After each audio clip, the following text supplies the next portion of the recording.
Hi, it's Crystal.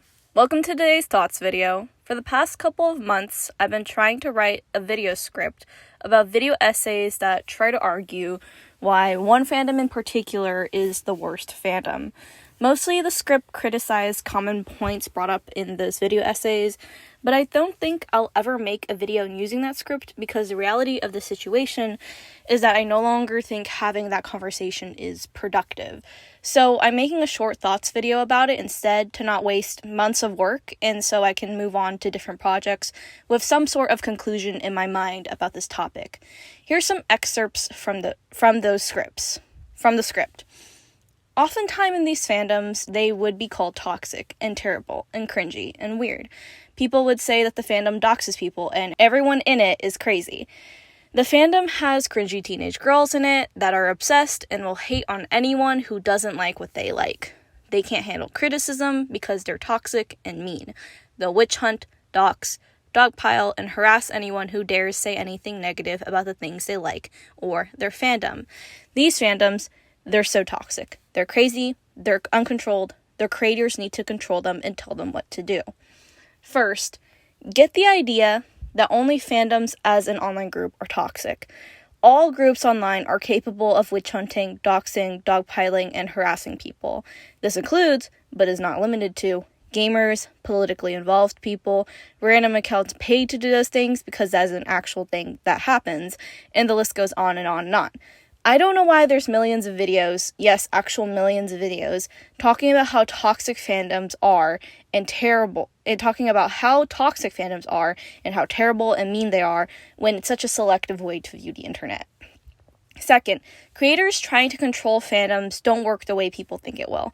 This has happened with multiple YouTubers when it comes to YouTube fandoms and showrunners when it comes to TV show fandoms. If you tell a creator to tell their fandom to stop being toxic, you invite retaliation, misunderstanding, and harm towards those people. Third, generalizing fandoms and other online groups with one trait does not solve any root problems. While a group of people online will be acting quote-unquote toxic, which is subjective anyway because they may be specifically being toxic towards you because you're an awful human person who invaded their space with toxicity originally, and they're trying to get you out of their online space, but I digress.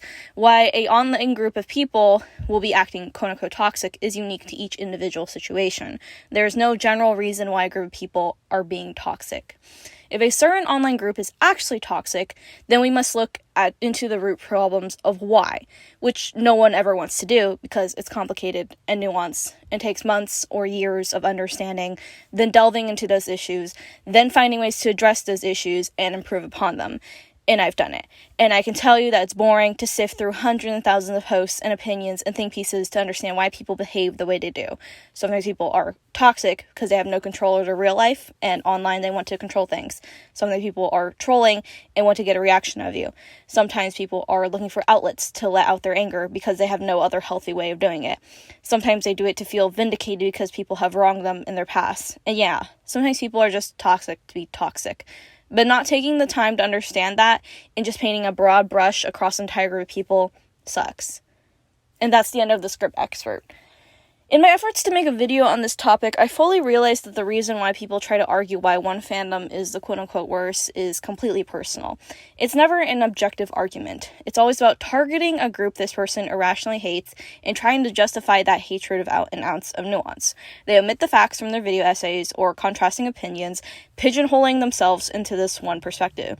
And I, as someone who has worked really hard throughout the past couple of years to learn about fandoms and online communities, simply would not benefit from arguing the opposite of what a majority of the internet believes. There is no worst fandom. There's only the fandom you hate the most. There is no way to quantify worst or most worst fandom either. Crazy things happen in all sorts of fandoms and online communities. Just in BTS ARMY, I can think of crazy things like cryptocurrency scams and people trying to coerce accounts into copyright.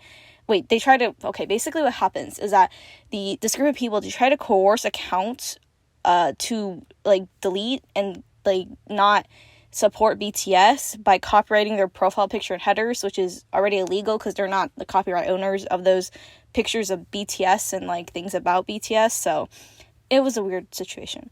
And then the Harry Potter fandom, I can think of things like the Inner Circle and how two cults came out of the fandom.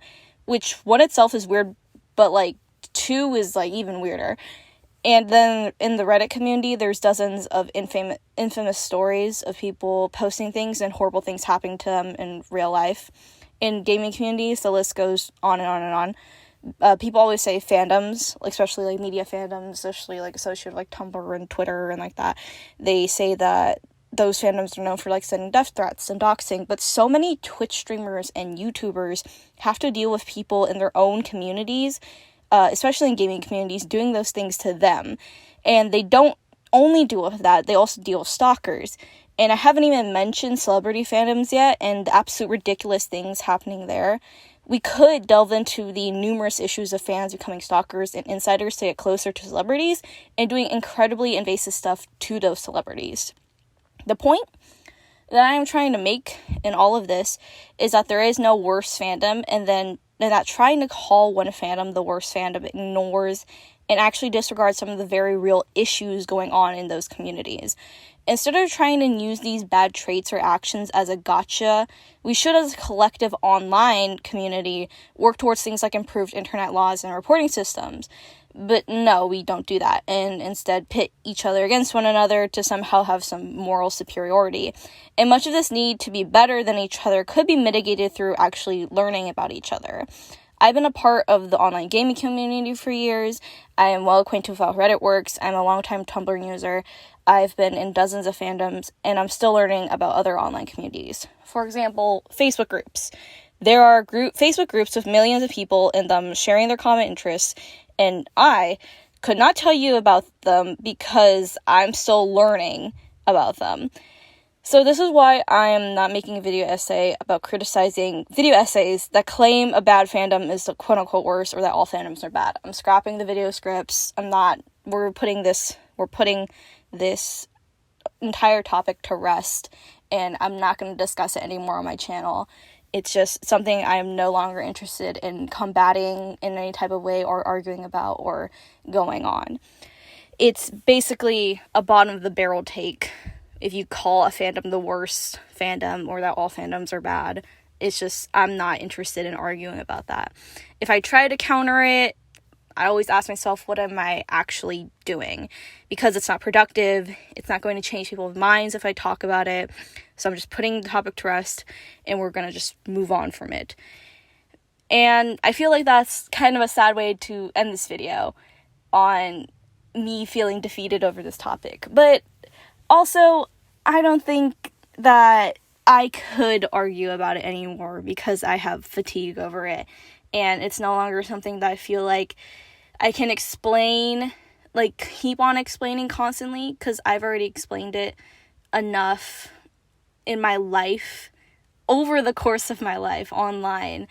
Just, like, trying to get people to understand, like, the nuance of, like, online communities, and, I always come from it from, like, a fandom perspective, because, I'm very involved in fandoms, and I understand it very well, but it's tiring to constantly have to repeat the same arguments over and over again. And I think making a video essay about it is just not something I am mentally excited, not mentally excited, but like I'm excited to do, or like I want to do anymore. So we're putting it to rest. It's done.